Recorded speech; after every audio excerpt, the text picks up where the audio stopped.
Welcome to MSUA's Game Changers Live, where we speak with satellite and mobile connectivity thought leaders about the future and where things are headed in mobile satellite connectivity. I am your host for today, Lisa Dreher, and I'm really excited to introduce our guest, Omid Sotoudeh.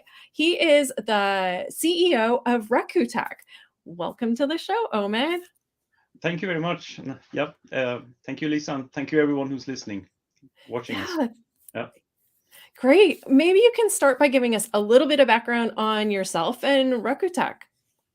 Yes. I'm originally an engineer with a PhD degree within antennas, and then me and some friends started the ReQuTech Research Quality and Technology Company in Stockholm, Sweden. And we have been developing and designing a lot of antennas internationally for which have been launched in various different platforms. But these past 5-6 years, we have started to make our own terminals, let's say, and integrate a lot more, so that we have fully integrated terminals, and gradually worked more with phased array terminals, flat planar antennas, and so on. So ReQuTech is a company which has both phased array antennas and reflector-based traditional parabolic systems, but also works a little bit with the antenna designs for radar and for other types of communications like troposcatter communication as well. Great. Oh my gosh, that sounds amazing. So what types of environments are you working in? You mean in terms of our customers, or how do you mean environments? Yeah. Well, I mean, we are working a lot with governmental customers and a lot of European and US-based customers, but also a lot in Asia, and a lot with also research, let's say, institutes, and for instance, the European Space Agency we have been working with for many years. They have reviewed our technology for many years now, and we have been having several cooperation projects together with them. So yeah, a lot of different. We are not so commercial, not so commercial in that sense. Mostly, let's say, governmental end customers. Yeah. Got it.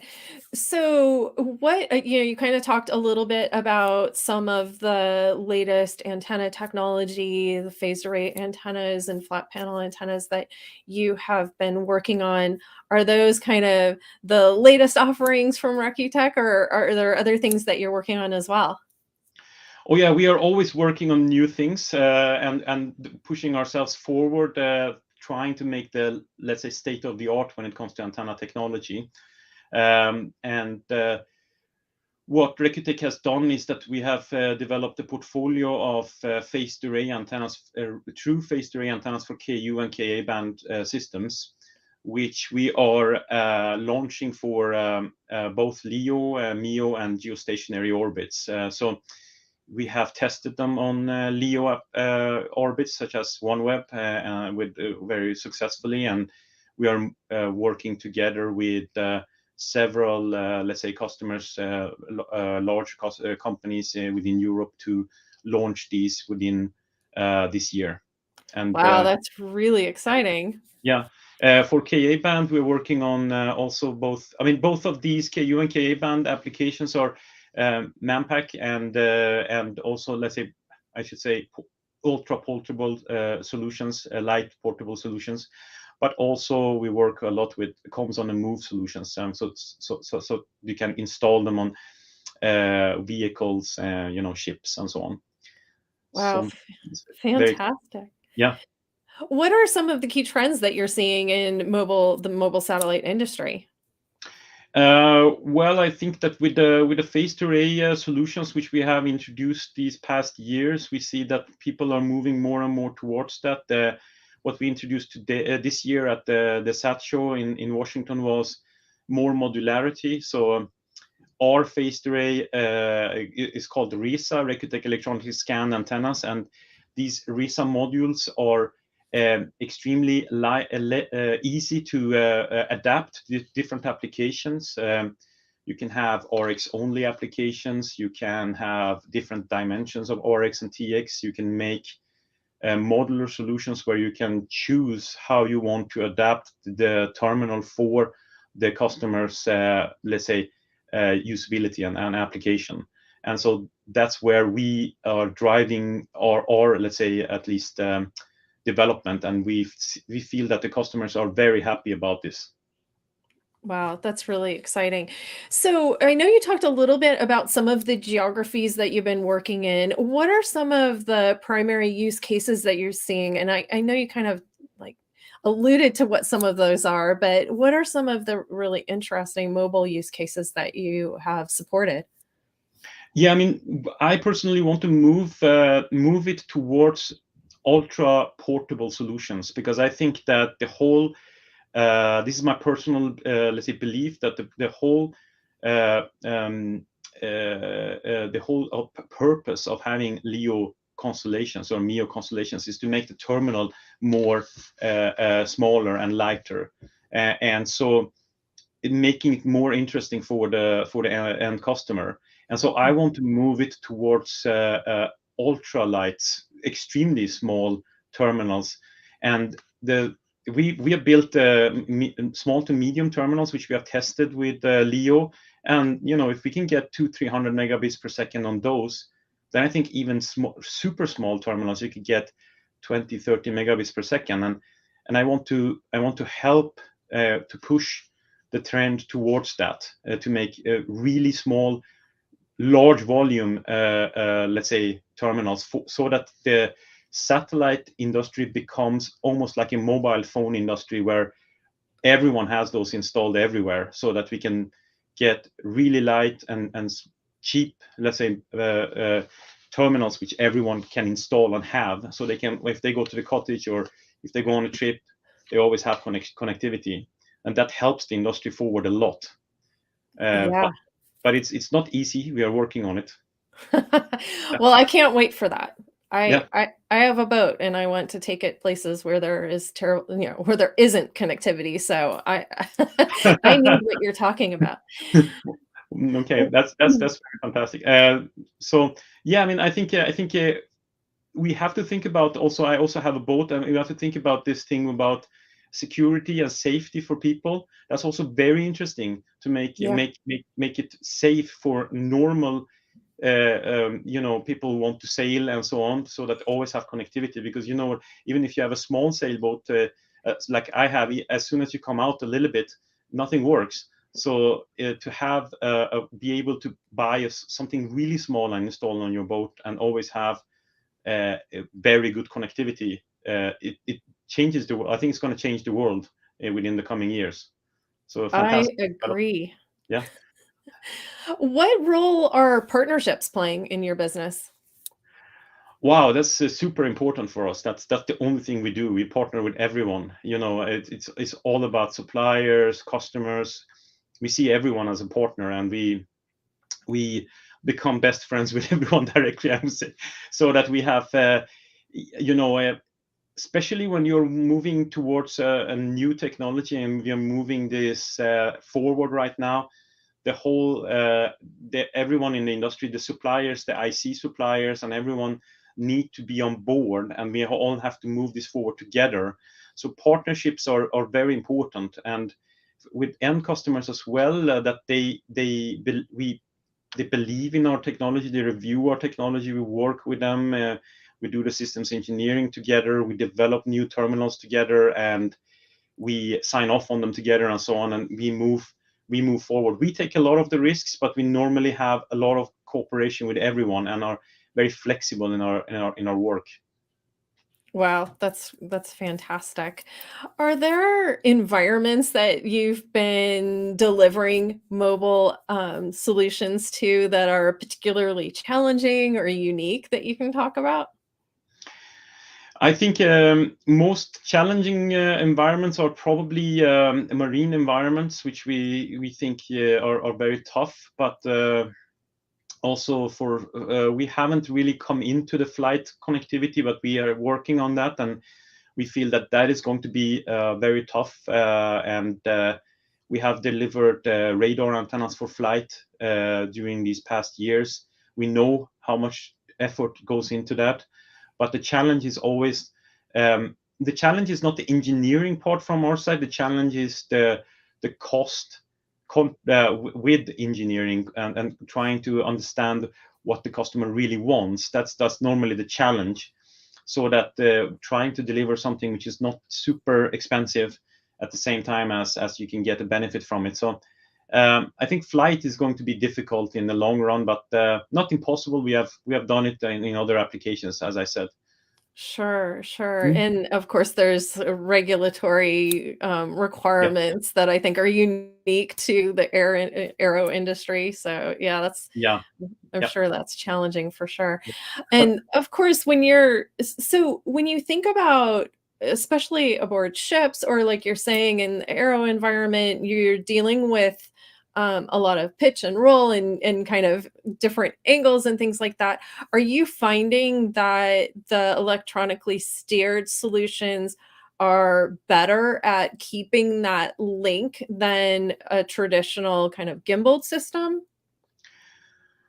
Well, I have to be careful about uh, comparing ourselves with others, but I know the advantages of electronically scanned systems, and we especially with our systems, we can instantaneously put a beam anywhere in the hemisphere as we want, and our tracking algorithms are set so that we keep track with multiple beams, keep track of the hemisphere all the time, and have track of several satellites at the same time.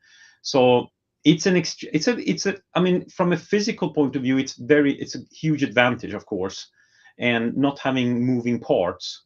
So I would say, yeah, I mean, of course, and you can easily install it because it's very light. It can be moved around and installed in different places. It can be dismounted and comes on a move terminal, which is installed on a vehicle, can be a man pack and then installed on a car and taken down and brought with you in your rucksack and so on for different, let's say, applications. So that is a huge advantage. To those. And I can only talk about the advantage I see from our point of view. So, yeah. Right. Okay. What would you say are the biggest changes that are kind of coming down the pike here, especially as it relates to mobile satellite connectivity? I think, well, I would say the phased array antennas, the true phased array antennas, which we are working with, are still not super common, and it's becoming more and more interesting, and it's of course a considerable development to find that and launch that, and also making several, let's say, multi beam solutions and multi constellation solutions are interesting. Modularity solutions which we have are helpful for the customers. I mean, I can only talk about what I feel is really helping the industry forward. So I would say that those are the trends. I really like the LEO constellations which are coming up, the OneWeb constellation and then the MEO constellations, the SES Empower constellation is fantastic solutions to make the terminals smaller and lighter and better throughput. So That's great. Do you think that so when you think about electronically steered antennas, I think that early on, a lot of there were challenges, especially as you went very far from the equator, right? So you're in very southern or northern latitudes.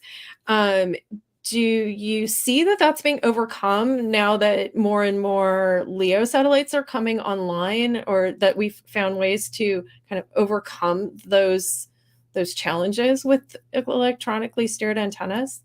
exactly. So that's exactly, you're 100% right. I mean, what MEO and LEO does is that as we have more satellites in the constellations, we solve the problems. At least for a LEO at this point, we solve the problems on the northern and southern hemisphere, and there might be possibilities to for on the move, let's say for manpack solutions, or let's say more fixed solutions, to be able to